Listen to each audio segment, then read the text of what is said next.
Beans, গাজর, তারপর কাজু কিশমিশ সব ভাজা হয়ে গেল আমার। হ্যাঁ, এবার কড়াই তেল দিয়ে ঘি দিয়ে এবার আমি দেখাচ্ছি, দাঁড়া তোমাকে।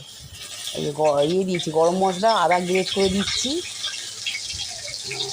দাঁড়া, তারপর ভাতটা দেবো আমি, এটা করে নিই।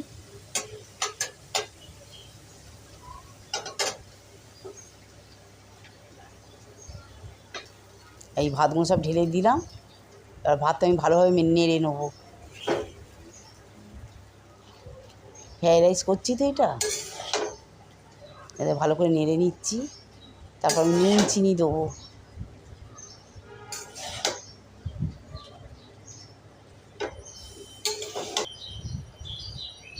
এই নুন চিনি দিয়ে দিচ্ছি আমি, স্বাদ মতো নুন চিনি দিচ্ছি।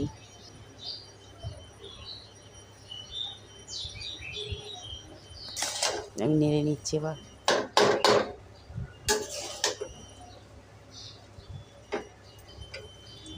এই যেসব ভাজা যেই ছিল সবজিগুলো, বাদাম, কাজু বাদাম সব যা ভাজা ছিল, এইগুলো সব দিয়ে দিলাম এবার আমি।